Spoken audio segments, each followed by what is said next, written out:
Ahora sí. Muy buenos días, Iglesia Bíblica El Camino, muy buenos días a todos. Acabamos de escuchar la lectura bíblica esta mañana y vamos a estar meditando en este pasaje del capítulo 12 de Juan. Pero es interesante, ¿no?, que existe una paradoja que el mundo no puede comprender. Dios mostró su gloria más visible en el momento que parecía la mayor derrota.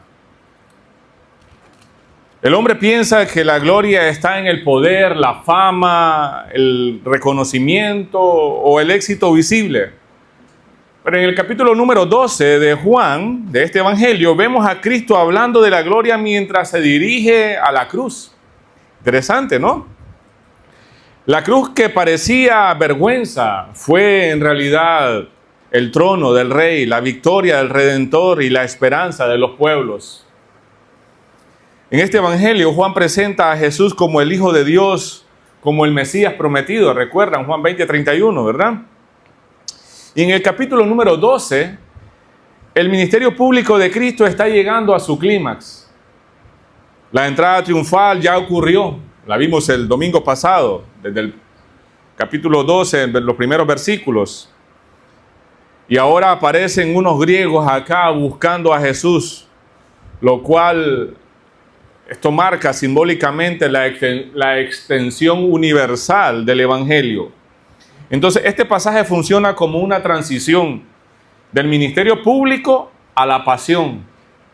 Ya Jesús haciendo su presentación oficial ante el pueblo judío como el Rey, como el Mesías, se desencadenan una serie de acontecimientos que lo llevan exactamente a lo que Él vino, al sacrificio, a entregar su vida. Entonces sí, funciona como un tipo de transición de la revelación a Israel hacia el resto de los pueblos, hacia el resto de las naciones. Y cuando dice, y de la hora presente, por ejemplo, cuando él hablaba de que la hora no había llegado, entonces hablaba de una hora futura. Ahora está la hora presente. ¿Por qué lo dice en el versículo 23? Y por eso es la clave o la frase clave en este pasaje. Ha llegado la hora, dijo él. Permítame orar para que el Señor nos ayude esta mañana y que yo pueda predicar con precisión lo que este texto nos quiere enseñar, ¿verdad? Pero también que nosotros tengamos corazones humildes para poder recibir el mensaje de Dios para nuestras vidas. Padre, en el nombre de tu Hijo Jesús, estoy delante de usted, Señor. Y suplico, Dios, que me ayudes a poder predicar con precisión lo que tu palabra enseña. Señor, ayúdanos a cada uno de nosotros, a todos los que estamos acá, a poder recibir tu mensaje con humildad, Señor, y poder poner en práctica lo que tú demandas en este pasaje. Permite, Señor, que podamos extraer el sentido original, el propósito principal por el cual tu Espíritu Santo inspiró a Juan a escribir lo que escribió acá, Señor. Dios, que tu palabra sea de bendición para tu iglesia. Te lo suplicamos en el nombre de tu Hijo Jesús. Amén. Amén. En este pasaje hay una ilustración. Jesús mismo la usa, el grano de trigo. Y parece insignificante, ¿no? Quienes conocen un pequeño grano de trigo, pareciera algo insignificante. Y más aún cuando cae a la tierra. Parece un desperdicio, enterrado, perdido. Pero precisamente es en esa muerte cuando comienza una vida que va a producir mucho fruto. Así fue Cristo. Su muerte no fue el fin, fue el comienzo del plan de salvación para muchos. Y como dije, la idea central de este pasaje es que la verdadera gloria de Cristo se manifestó aquí en la cruz, donde el Hijo obedeció al Padre. El Salvador venció al mundo y llamó a pecadores de todas las naciones, de todos los pueblos, a creer en Él. Esta mañana quiero que miremos algunos principios que el pasaje nos enseña. Mire lo que dice el versículo 20 hasta el 22. Algunos griegos que habían ido a Jerusalén para celebrar la Pascua, recuerden que ese es el contexto, le hicieron una visita a Felipe, que era de Betsaida, de Galilea. Le dijeron: Señor, queremos conocer a Jesús. Felipe se lo comentó a Andrés y juntos fueron a preguntarle a Jesús. Vamos a dejarlo hasta ahí. Queremos ver a Jesús, queremos conocer a Jesús. Los griegos acá representan a un mundo necesitado. Los griegos eran los gentiles. Esto representa como la expansión o si hablamos de el evangelio está siendo universal acá. Entonces representan acá los griegos a un mundo necesitado. Estos griegos habían venido a la fiesta. Su llegada no es accidental. Es una señal profética mientras que muchos judíos rechazaban al Mesías, esta gente de otros pueblos, de otras naciones, comienzan a buscarlo, comienzan a interesarse para conocerle. En el Evangelio de Juan, ver, la palabra ver, aquí es un verbo, ¿verdad? Implica mucho más que observar físicamente. No solo querían conocerlo físicamente, significa conocer, creer, experimentar espiritualmente. Ellos no buscaban un entretenimiento religioso, no, querían encontrarse verdaderamente con Cristo. De alguna manera, tenían información y querían conocer un poco más de cerca quién era Cristo. Bueno, Cristo es el Salvador para todas las naciones. Entonces la llegada de los griegos anuncia el cumplimiento de las promesas que estaban en el Antiguo Testamento. ¿Recuerdan ustedes la promesa en Génesis 12:3? La promesa que le dijo, que el Señor le pronunció a Abraham, y en ti serán benditas todas las familias de la tierra. En otras traducciones dice las naciones. Aquí hay un principio bíblico que usted puede anotar. Entonces el evangelio nunca fue exclusivamente para un solo pueblo. En el plan del Señor, el evangelio nunca fue exclusivo para un solo pueblo. Siempre fue el plan de Dios rescatar a hombres de toda lengua y toda nación. Isaías, el profeta, escribió esto. Él dice, harás algo más que devolverme al pueblo de Israel. Yo te haré luz para los gentiles y llevarás mi salvación a los confines de la tierra. Aquí está hablando del siervo sufriente, ¿verdad? Hablando de Cristo mismo. Isaías, ¿cuántos años fue escrito Isaías antes de Cristo? 700 años aproximadamente. Entonces vemos la necesidad más grande del hombre que sigue siendo ver a Jesús, conocer a Jesús. Podemos tener muchas actividades como iglesia, muchos programas, estrategias, pero la necesidad suprema sigue siendo Cristo. Por eso es que nuestro enfoque como iglesia este año es crecer en el conocimiento de Cristo. No solo crecer en estrategias, sino crecer en el conocimiento de Cristo. Eso nos lleva a entender, a comprender que la gente necesita ver a Cristo exaltado, escuchar el Evangelio, contemplar la gloria del Salvador. Mis hermanos, escuchen, la necesidad de ayer, la necesidad de hoy y de mañana, siempre va a ser predicar a Cristo y este crucificado. Mateo 28:19, el Señor Jesús lo mandó. Vayan, hagan discípulos a todas las naciones, bautizándolos en el nombre del Padre, del Hijo y del Espíritu Santo. Ahí está. Estos griegos representan a un pueblo necesitado, al resto de la humanidad necesitada. Los griegos acá son gentiles, no son judíos, pues. A eso se refiere al ser. Cuando dicen gentiles, es que no eran de raza judía. Y ellos representan entonces al evangelio siendo universal, siendo para otras naciones. Entonces el evangelio nunca fue exclusivo para un solo pueblo. Siempre, siempre fue el plan de Dios rescatar a hombres de toda lengua y toda nación. Siempre fue así. Quiero que miremos otro principio acá. La gloria de Cristo se reveló en la cruz. Mira el versículo 23.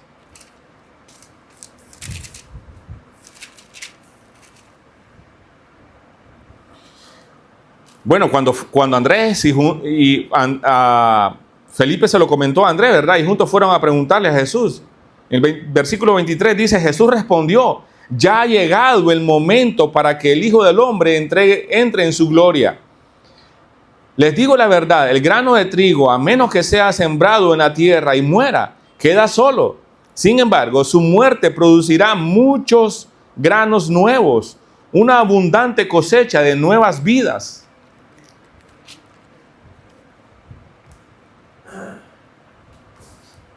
Los que aman su vida en este mundo la perderán. Los que no le dan importancia a su vida en este mundo la conservarán por toda la eternidad. Todo el que quiera ser mi discípulo debe seguirme, porque mis discípulos tienen que estar donde yo estoy. Y aquí hay una promesa: el Padre honrará a todo el que me sirva. La gloria de Cristo se reveló en la cruz. Ha llegado la hora, dijo él. Ha llegado la hora. Entonces la cruz no fue una tragedia, era parte del plan eterno de Dios. La cruz no fue una tragedia, era parte del plan de Dios. Un plan eterno. Hasta el capítulo número 12, la hora aún no había llegado, pero ahora sí. Recuerdan que los líderes judíos querían atrapar, apresar a Jesús muchas veces, pero él nunca estuvo a merced de ellos. No había llegado su hora, pero ahora sí, la hora había llegado. La cruz era necesaria, estaba determinada y soberanamente ordenada. Jesús llama a su muerte glorificación. Es interesante, ¿no?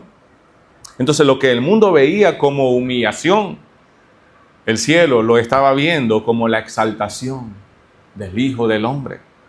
¿Por qué? Porque en la cruz Dios mostró su justicia, Dios mostró su amor, Dios mostró su santidad, Dios mostró su gracia y lo hizo simultáneamente. Dios mostró su justicia siendo justo. Dios no pasó por alto el pecado. La justa ira de Dios cayó sobre su Hijo. Dios mostró su amor enviando a su Hijo.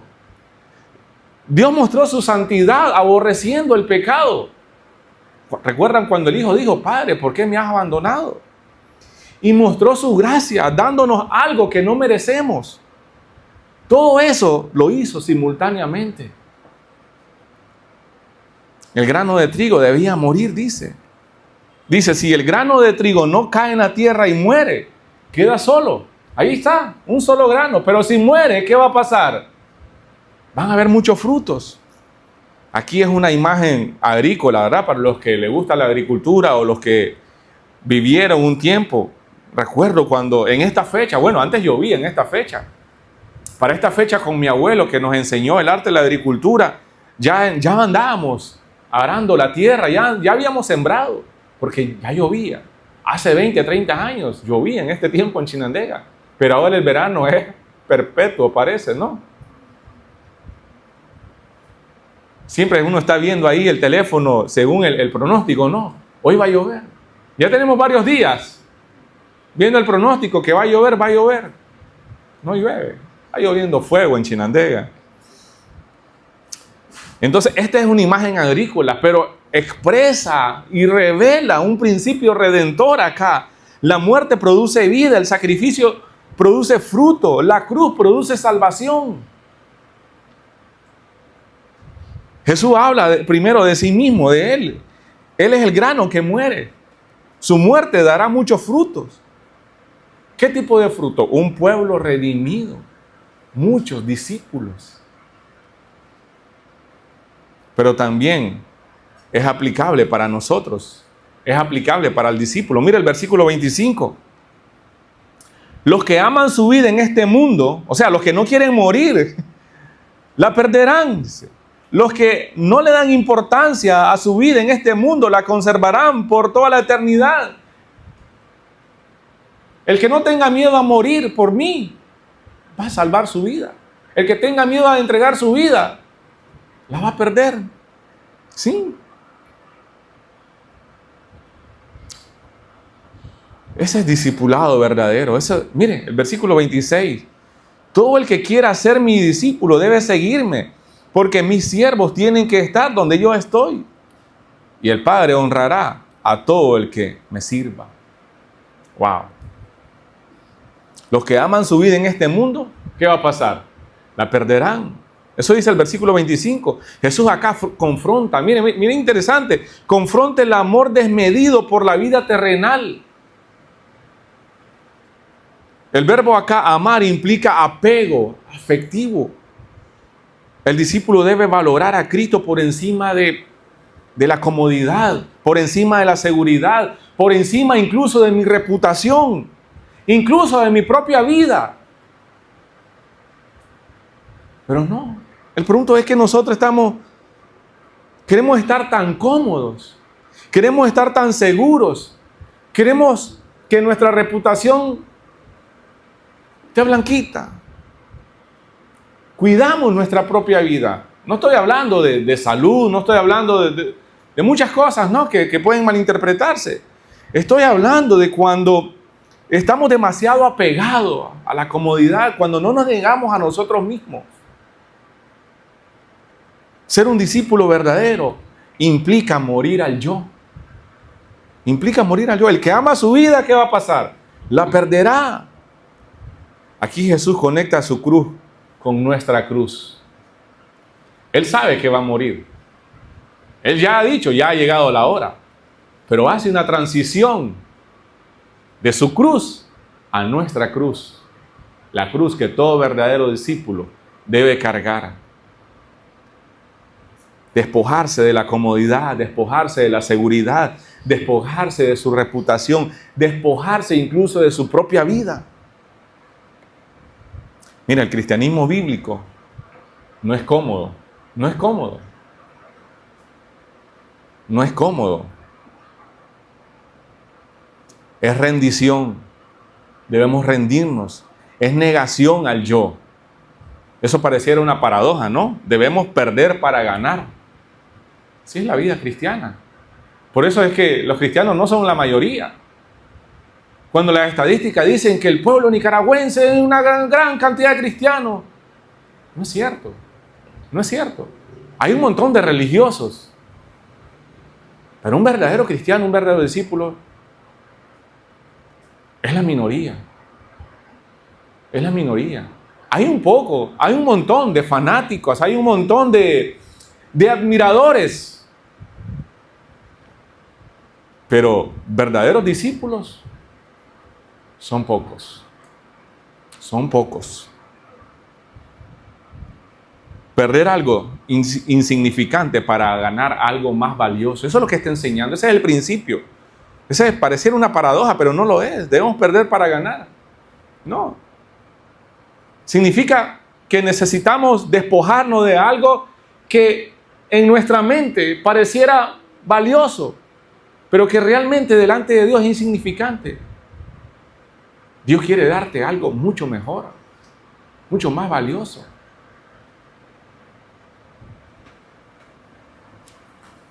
Muchos quieren a Cristo como Salvador, pero no como Señor. ¿Sí o no? Me imagino que usted conoce más a alguien así. Me imagino que usted alguna vez ha meditado en esto, ¿no? Quieren bendiciones sin obediencia, cielo sin santidad. Mire, seamos razonables. Existe el cielo, existe el infierno. Hay una descripción de cómo es el cielo, hay una descripción de cómo es el infierno. Y si le damos a escoger a las personas, ¿dónde querés ir? ¿El cielo o el infierno? Una persona con buen juicio va a decir, por supuesto, el cielo. A cualquiera en la calle que esté mal de la cabeza, usted le da una manzana podrida, una buena manzana. No va a escoger la manzana podrida. Entonces, la gente va a preferir el cielo, pero quieren el cielo sin santidad, corona sin espinas. Y lo que Cristo llama a seguirle completamente. Como Pablo le escribió a los Gálatas, ¿recuerdan? 2:20. Mi antiguo yo ha sido crucificado con Cristo. Ya no vivo yo, sino que Cristo vive en mí. Así que vivo en este cuerpo terrenal confiando en el Hijo de Dios, quien me amó y se entregó a sí mismo por mí. Ya no vivo yo, Cristo vive en mí, dice Pablo. Se lo escribió también a los romanos. Por lo tanto, amados hermanos, les dice, les ruego que entreguen su cuerpo a Dios por todo lo que Él ha hecho a favor de ustedes. Que sea un sacrificio vivo y santo, la clase de sacrificio que a Él le agrada. Esa es la verdadera forma de adorarlo. Ahí está. Entrego mi cuerpo. No doy rienda suelta a mis deseos carnales. Pero ¿cuál es la razón? Les ruego que entreguen su cuerpo a Dios. Hay una razón: por todo lo que Él ha hecho a favor de ustedes. Piense en lo que Él ha hecho a favor de usted. Y esta va a ser la razón por la que usted decida entregar su propia vida, su propio cuerpo, como un sacrificio agradable a Dios. Los reformadores y los puritanos solían decir: no pertenecemos a nosotros mismos, pertenecemos a Dios. En los libros que usted lea de los reformadores, de los puritanos, casi siempre va a encontrar este principio. No pertenecemos a nosotros mismos, pertenecemos a Dios. Otro principio que encontramos acá, mis hermanos: la gloria de Cristo venció al mundo y a Satanás. Mire el versículo 27. Ahora mi alma está entristecida. ¿Acaso debería orar: Padre, sálvame de esta hora? Pero esa es precisamente la razón por la que vine. Padre, glorifica tu nombre. Entonces habló una voz del cielo: ya he glorificado mi nombre y lo haré otra vez. Al oír la voz, algunos de la multitud pensaron que era un trueno, mientras que otros decían que era un ángel le había hablado. Entonces Jesús le dijo: la voz fue para beneficio de ustedes, no mío. Ha llegado el tiempo de juzgar a este mundo, cuando Satanás, quien gobierna este mundo, será expulsado. Y cuando yo sea levantado de la tierra, atraeré a todos hacia mí.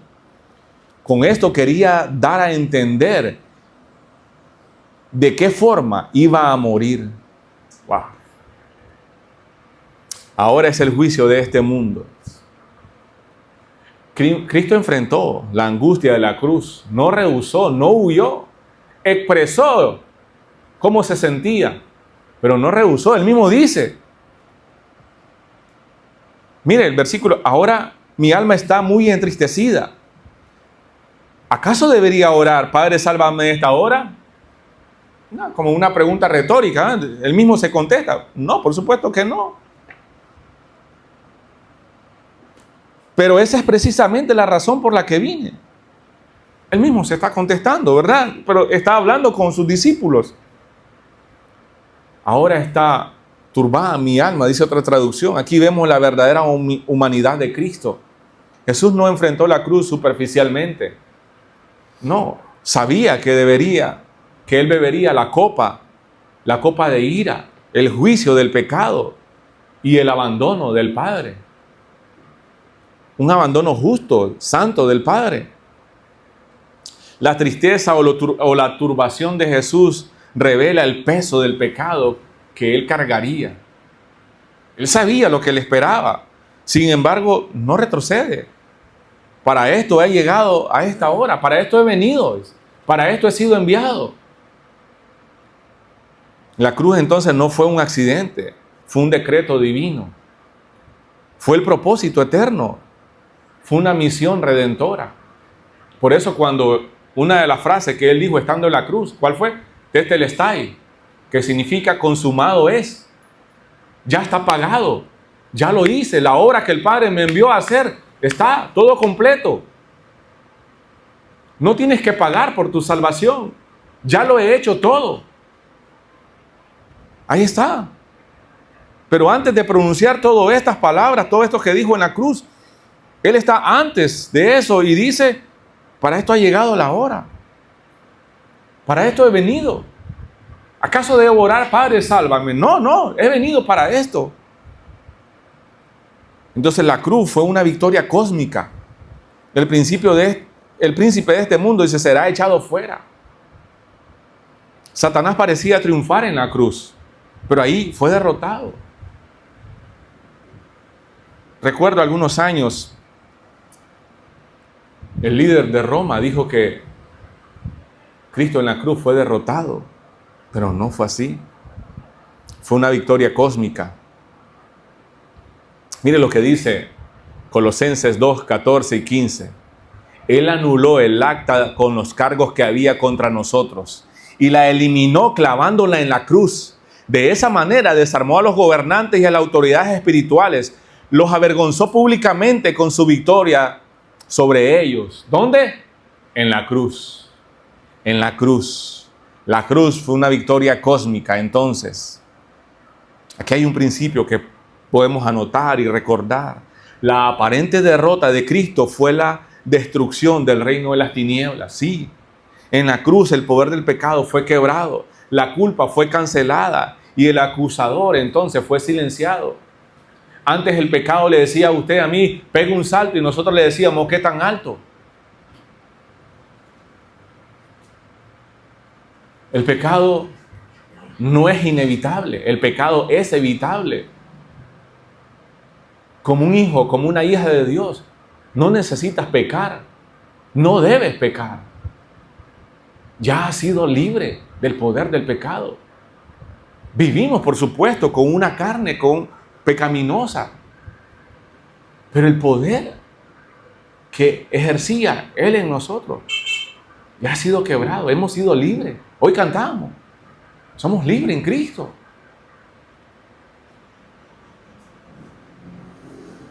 Cuando pecamos, casi siempre lo hacemos deliberadamente, lo hacemos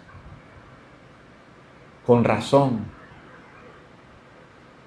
No somos engañados fácilmente, lo hacemos sabiendo lo que hacemos, porque mora en nosotros el Espíritu Santo.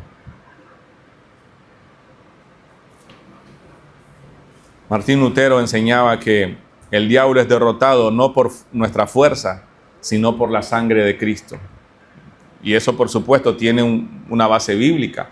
Hebreos 2:14 dice, debido a que los hijos de Dios son seres humanos hechos de carne y sangre, el Hijo también se hizo carne y sangre, pues solo como ser humano podía morir y solo mediante la muerte podía quebrantar el poder del diablo, quien tenía el poder sobre la muerte. Tenía. Pasado. ¿Por qué pasado? Porque en la cruz Cristo derrotó a Satanás. Entonces, mire lo que dice, a todas atraeré a mí mismo, dice.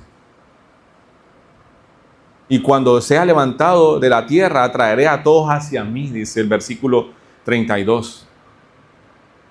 Entonces Cristo atrae a pecadores hacia Él. Vieron a los griegos, ¿verdad?, que llegaron hacia Él. No habla de universalismo, sino de la amplitud del Evangelio. Judíos, griegos, pobres, ricos, esclavos, libres. De eso está hablando. La obra de la cruz tiene poder para salvar al peor pecador. No fue exclusiva para una raza. No. Hay más amplitud. Mis hermanos, usted puede ver acá la gloria de Cristo en la cruz. Usted puede ver el propósito de su muerte. Otro principio que vemos acá es la gloria de Cristo demanda una respuesta. Mira el versículo 34. La multitud respondió, según entendemos de las Escrituras, el Mesías vivirá para siempre. ¿Cómo puede decir entonces que el Hijo del Hombre va a morir? Además, ¿quién es el Hijo del Hombre? Y Jesús contestó, mi luz brillará para ustedes solo un poco más de tiempo. Caminen en la luz mientras puedan, para que la oscuridad no los tome por sorpresa. Porque los que andan en la oscuridad no pueden ver a dónde van. Pongan su confianza en la luz mientras aún haya tiempo. Entonces se convertirán en hijos de la luz. Wow. Otra traducción dice, andad entre tanto que tenéis luz. sea, mientras haya luz, caminen en la luz. Aquí la multitud tenía información, pero no fe. Ellos conocían las profecías mesiánicas, pero no entendían el propósito de la cruz. Para ellos el Mesías no debía morir. Para ellos el Mesías era, qué sé yo, un coronel, un sargento, un general para liberarlos del imperio romano. Ellos conocían las profecías, sabían acerca del Mesías, pero no entendían el propósito de la cruz. Muchos hoy conocen sana doctrina, himnos, lenguaje cristiano, pero nunca han venido a Cristo verdaderamente. Deberíamos preguntarnos, y usted debería preguntarse, ¿he adquirido un lenguaje religioso o verdaderamente soy un discípulo? No sé.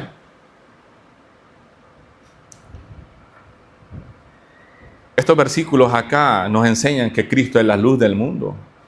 En Juan, acá en este evangelio, la luz representa verdad, salvación, vida, revelación divina. Entonces, rechazar a Cristo es permanecer en tinieblas. Eso es lo que está diciendo él.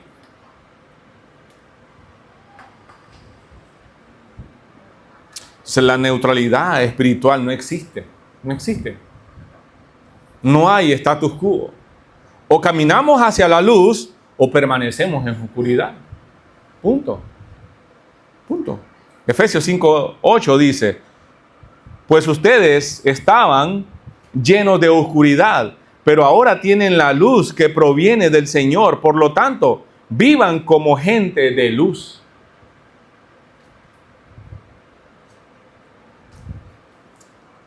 El llamado del Evangelio es urgente. Sí. El llamado del Evangelio es urgente. Él dice, crean en la luz. Crean en la luz, dice.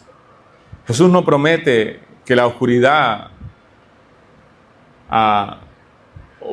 que la oportunidad va a estar para siempre.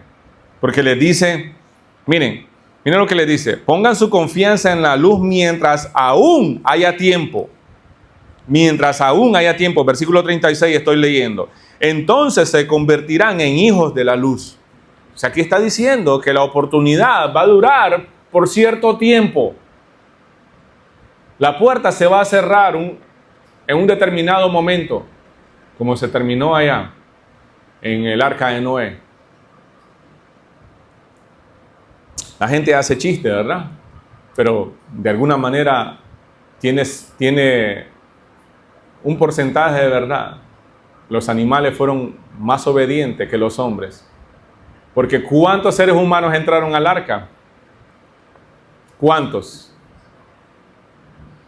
Se los dejo de tarea. Por supuesto que entraron más animales que seres humanos. Mis hermanos, como una puerta que permanece abierta solo por un momento, así es la invitación del Evangelio. Así es la invitación. Nadie debería asumir que tendrá otro día para arrepentirse. Nadie. Voy a pensarlo, déjeme pensarlo. Quizás mañana, el otro mes. Ahorita estoy joven para eso. Y me voy a perder toda la diversión de joven. No. La segunda carta que escribe el apóstol a los Corintios, capítulo 6, versículo 2 dice, pues Dios dice, en el momento preciso te oí, en el día de salvación te ayudé. Efectivamente, el momento preciso es ahora. Hoy es el día de salvación. ¿Cuándo? Hoy, no mañana. Hoy, no mañana. Escuchen, mis hermanos. Escuchen todos. La única razón, miren, la única razón por la cual no estamos en el infierno, la única razón por la que en este momento no estamos en el infierno, ¿qué es? Es misericordia de Dios. Es solo la misericordia de Dios. Nada más. Nada más. Estoy concluyendo, mis hermanos, pero los creyentes modernos podemos correr el peligro de admirar la gloria terrenal, visible, ¿no? Y olvidar la gloria de la cruz. Muchos quieren, como dije al principio, éxito sin santidad, crecimiento sin la verdad, cristianismo sin sacrificio. Sin embargo, Jesús sigue diciendo, sígueme, ¿no? El que quiera ser mi discípulo, sígame. No dice, acépteme. ¿Dónde dice la Biblia que debemos aceptar a Jesús? No, el que quiera ser mi discípulo, niégase a sí mismo, tome su cruz y sígame. Algo constante. Entonces la pregunta no es solamente si admiramos a Jesús, si creemos en Jesús. No, no, no. Más bien, ¿estás muriendo al yo para vivir para Él?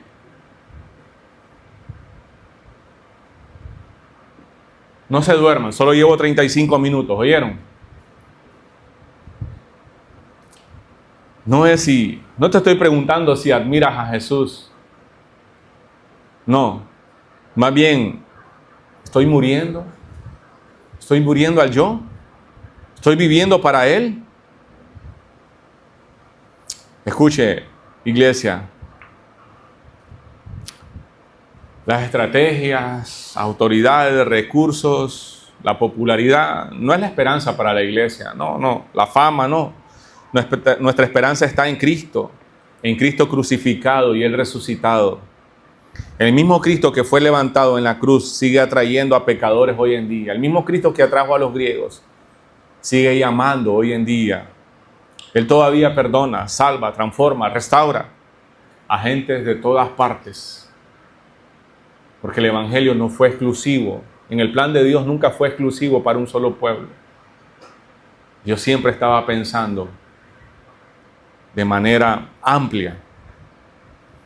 Debemos hacernos una última pregunta. Escuche, ¿estoy siguiendo verdaderamente a Cristo con una vida rendida y sacrificial? ¿O solamente buscando los beneficios del Evangelio sin negarme al propio yo? Sin negarme a mí mismo. ¿Recuerdan? Juan 12, 25, el versículo 25. El que ama su vida, la perderá. Pero el que pierda su vida por mí, el que entregue su vida por mí, la salvará. Esa pregunta, por supuesto, nos confronta. Confronta nuestras prioridades. Confronta nuestros afectos. Confronta nuestra obediencia diaria. Dije última pregunta, ¿verdad? Pero tengo otra. Pero esta quiero que se la haga a usted mismo. Se la voy a hacer yo. ¿Te consideras una persona obediente? ¿Crees que sos una persona obediente? Está ahí nomás. Contéstese usted mismo. La gente que lo conoce más de cerca puede responderle y puede ayudarle. Mis hermanos, tenemos una aplicación para acá que está en Lucas, capítulo 9, versículo 23. Entonces dijo a la multitud, si alguno de ustedes quiere ser mi seguidor, ¿qué? Tiene que abandonar su propia manera de vivir o su manera egoísta, dice otras traducciones. ¿Qué más? Tomar su cruz cada día y seguirme. Tomar su cruz cada día no solo es seguir a Jesús en las dificultades, no. En el contexto de tomar su cruz cada día era estar dispuesto a morir. Estar dispuesto a morir. Entonces, la única manera de participar de la gloria de Cristo es venir a Él por medio de la fe y seguirle en el camino de la cruz, día tras día, negarme a mí mismo y seguirle a Él cada día. Usted puede anotar acá, no está en sus boletines, no está en la pantalla, pero tengo algunas aplicaciones prácticas acá para ustedes. Tengo una lista de 5. Cristo debe ser buscado genuinamente. No sé cómo lo está buscando usted. No basta con solo admirarlo. Debes venir a Él con fe. No solo decir, yo quiero crecer espiritualmente. Oren por mi vida espiritual. ¿Qué significa que vamos a orar por tu vida espiritual? No estoy criticando sus peticiones de oración. Estoy preguntando, ¿qué estás haciendo para crecer espiritualmente? ¿Qué estás haciendo para ser Un cristiano más obediente cada día, más humilde. Mire, la vida cristiana, esa es la segunda forma práctica. La vida cristiana implica muerte al yo. No existe un discipulado, no existe un discípulo sin cruz.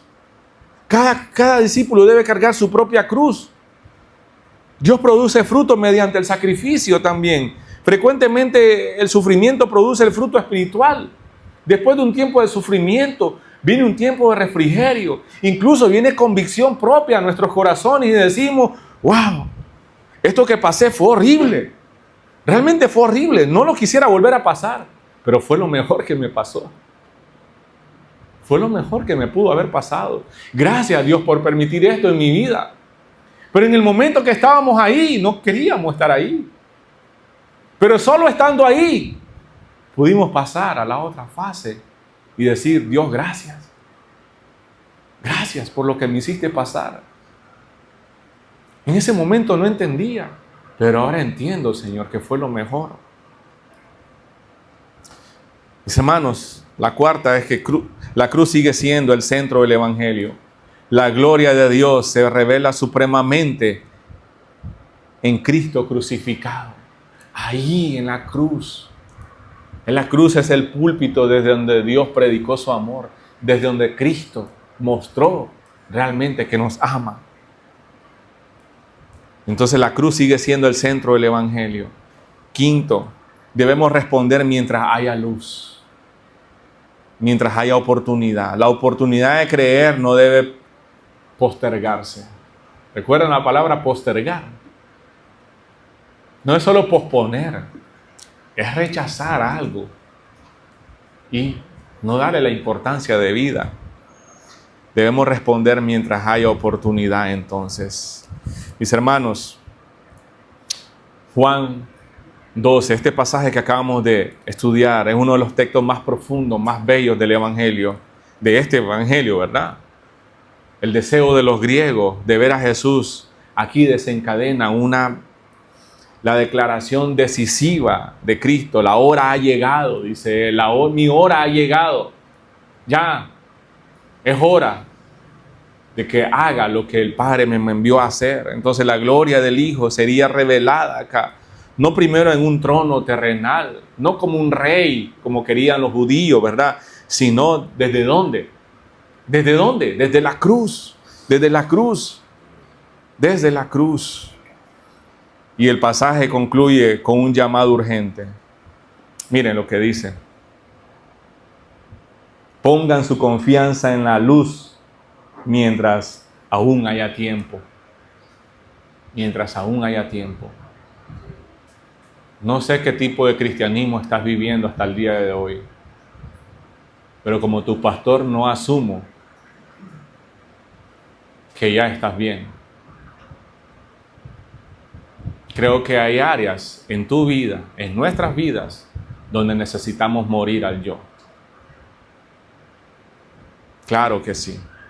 Pero si no eres un cristiano, si aún no has entregado tu vida a Cristo, Él dice, pongan su confianza en la luz mientras haya tiempo. Mientras haya tiempo. Hay tiempo. Hoy es el día de la salvación. Hoy es el día.